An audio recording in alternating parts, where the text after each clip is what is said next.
8:45, vamos a otro tema, de vuelta ya en asuntos locales. Vamos a conversar sobre las repercusiones que ha dejado el masivo corte de luz del pasado martes a nivel nacional, y para eso estamos en contacto con el presidente de la Comisión de Energía del Senado, el senador del Partido Socialista, Juan Luis Castro, con nosotros. ¿Cómo está, senador? Bienvenido. ¿Qué tal? Muy buenos días. Gracias por estar con nosotros. Senador, después de este corte y cuando ya empiezan a recabarse más antecedentes, sobre todo de los distintos actores, viene un proceso de investigación también del mismo Congreso para llegar a las responsabilidades en esto. ¿Qué rol va a jugar en particular el Parlamento en esta materia, senador? Bueno, yo creo que va a jugar un rol importante porque la Cámara de Diputados tiene facultades investigadoras y va a hacer comisión especial, sesiones a ambas salas. Y en lo que a mí me corresponde, cité a la Comisión de Energía para el miércoles a las 2:30 del día para escuchar al ministro de Energía, la superintendenta de Electricidad y el Coordinador Nacional Eléctrico. ¿Por qué ellos? Porque son en primer lugar el Estado y los organismos que actúan como garantes ante la población.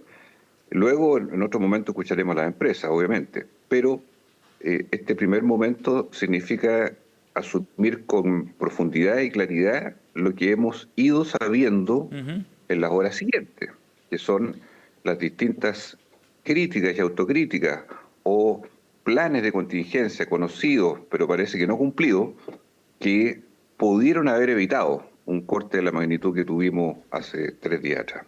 Senador, en ese sentido, ¿este es un problema solo de privados, donde la responsabilidad recae en las empresas de transmisión, generadoras o en el mismo coordinador eléctrico? ¿O es un asunto donde también hay que ver qué responsabilidad tuvo el Estado? Se lo pregunto por el tono que adoptó rápidamente el gobierno, apuntando directamente a los privados en todo esto. Sí, es correcto decir que el origen de la falla es en un privado, porque es en una empresa con nombre y apellido, que fue en la cual se interrumpió un tramo que nunca debió haber ocurrido por razones del nivel de voltaje que llevaba y porque no tenía el respaldo suficiente para hacer una reposición automática. Pero luego de eso se abrió el escenario de por qué la demora en la reposición fue tan largo. Y ahí es donde vinieron distintas distribuciones de culpa, por decirlo así. Y ahora sabemos que ya venía un informe del Coordinador Eléctrico del año 2019, en que ordenaba en ese tramo y en otros hacer un plan de contingencia de desastres del más alto nivel para poder mitigar eventuales o excepcionales interrupciones o apagones grandes que pudieran ocurrir. Y eso sabemos hoy que no ocurrió. O sea, estas empresas dilataron en el tiempo durante 5 años, hasta recién el año pasado notificar que necesitaban 24 meses más para hacer ese tipo de mejora dentro del sistema. ¿Cuánto de esto se reportó a tiempo o no desde el coordinador eléctrico a la superintendencia, a los organismos fiscalizadores? Yo no lo sé, es una cosa que hay que aclarar, pero lo cierto es que aquí, luego de un reporte oficial, estas empresas no cumplieron. Por lo tanto, ¿pero no cumplieron las empresas o no cumplió el coordinador eléctrico en llevar adelante esos cambios?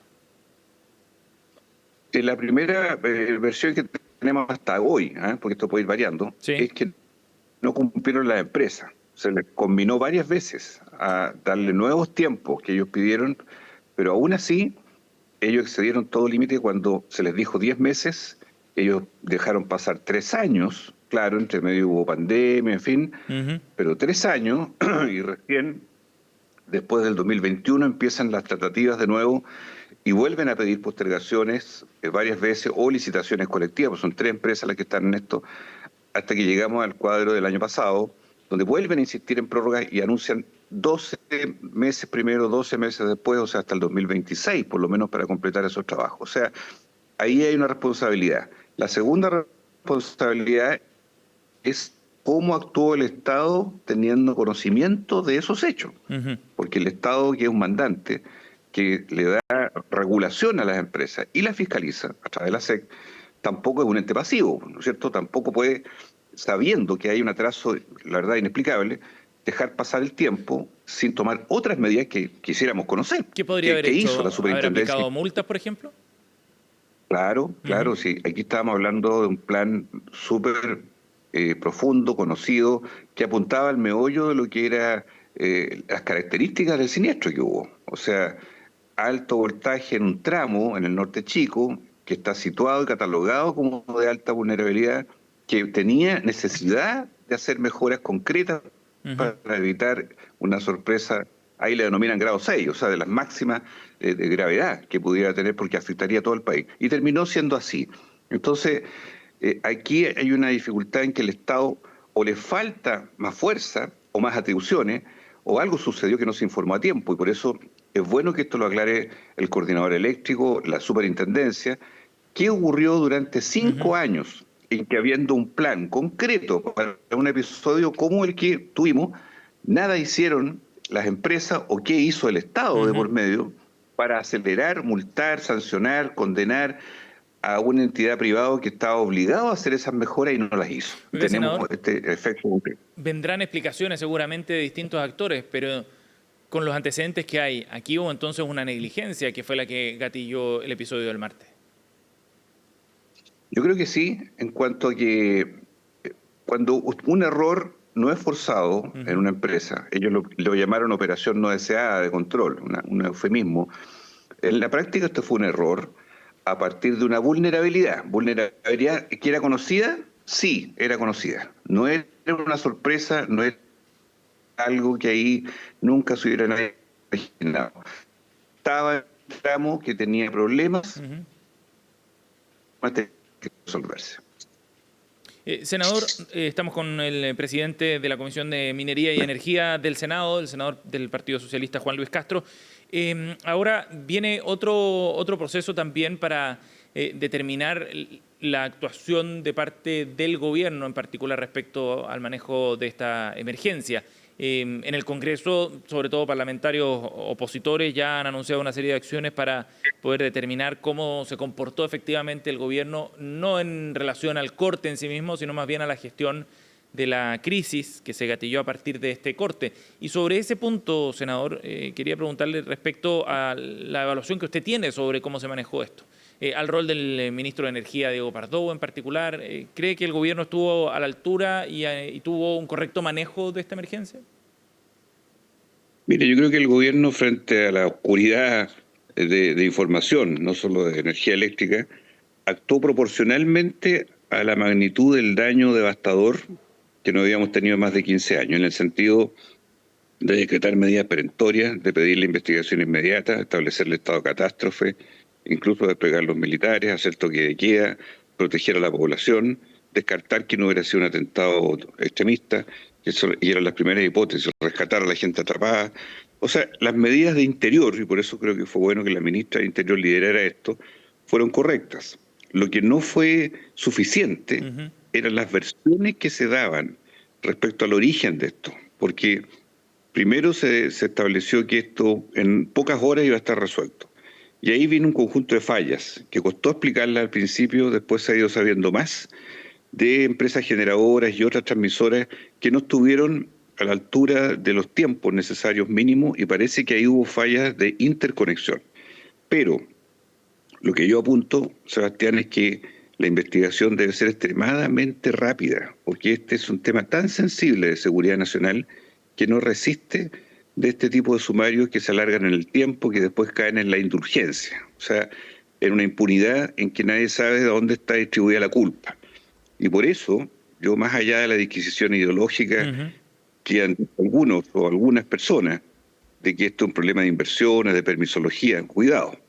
Yo creo que esas afirmaciones de la candidata Evelyn Matei fueron un tanto apresuradas, fueron endurecidas por un tono político, pero no en un trasfondo más técnico de las razones de por qué se llegó a este punto. ¿Oportunismo Aquí no político, hay dijo, senador? Me refiero yo a que la oportunidad en que hizo esa declaración da pie a una suerte de instrumentalización de un hecho grave para darle un carácter político o revestirlo de características de una animadversión política del gobierno contra la empresa, porque de algún modo eso fue lo que se insinuó. Yo creo que eso es falso. Aquí, lejos de cualquier consideración de enemistad, bloqueo o impedimento, aquí hubo negligencia, planes aprobados que no se cumplieron, una actuación que me parece a mí del Ministerio de Energía fue la adecuada, sabiendo que tiene facultades limitadas, porque el Ministro de Energía no tiene autoridad jerárquica sobre el coordinador eléctrico. El coordinador eléctrico es un órgano que no es del Estado, es público, autónomo, pero es una autónomo, lo pagamos todos los clientes, ¿verdad?, en nuestras cuentas de luz eléctrica, tiene que hacer la coordinación de todo el sistema. Había empleado un plan, ¿verdad?, concreto, 5 años antes, no lo cumplieron las empresas. Ignoro qué hizo exactamente en cada momento el coordinador eléctrico y por eso se someten a una auditoría, también ellos, y me parece correcto. Y yo espero que el miércoles, cuando la Comisión de Energía del Senado sesione, porque la hemos citado, tengamos respuestas muy claras y también las indemnizaciones, multas y todo implica una situación que esto nunca más podría volver a suceder en nuestro país con la gravedad que tuvo.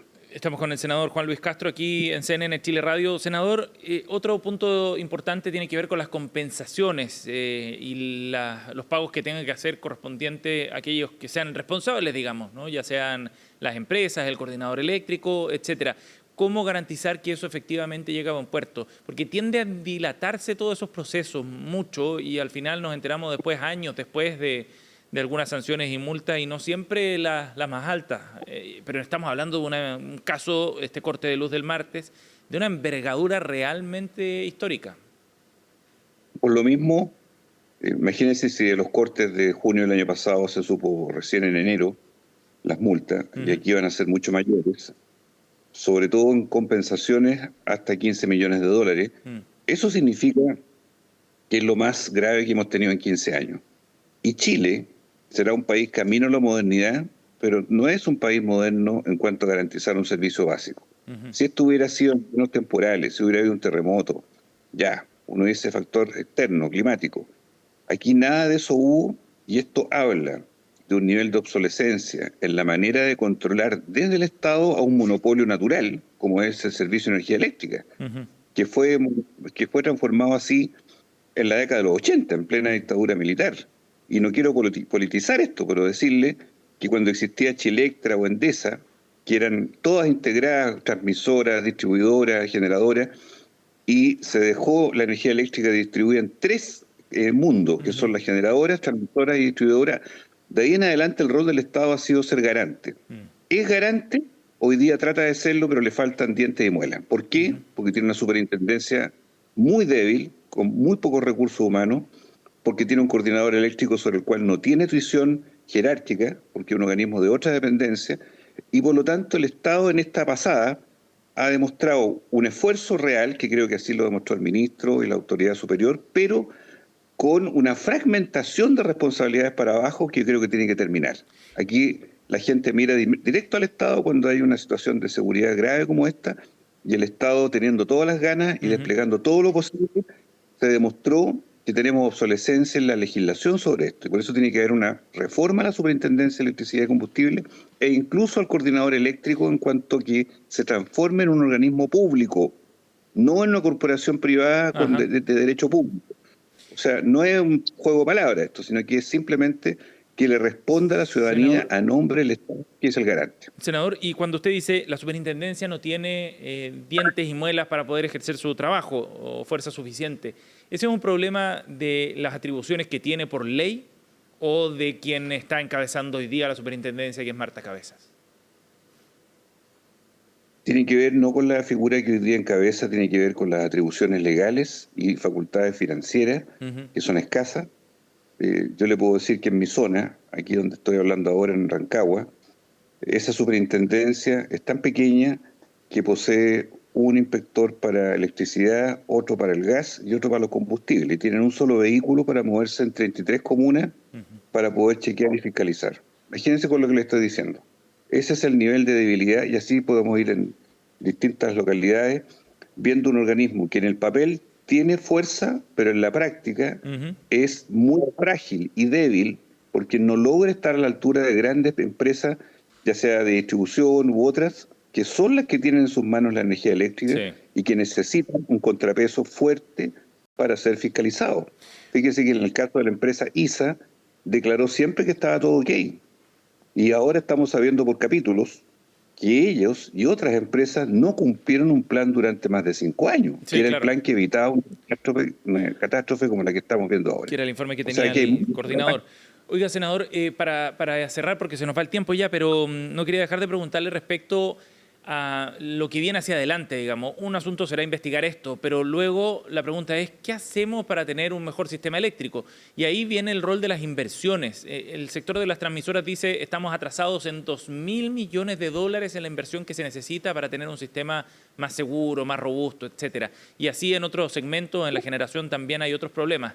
¿El gobierno debería encargarse de una agenda de inversiones en esta materia?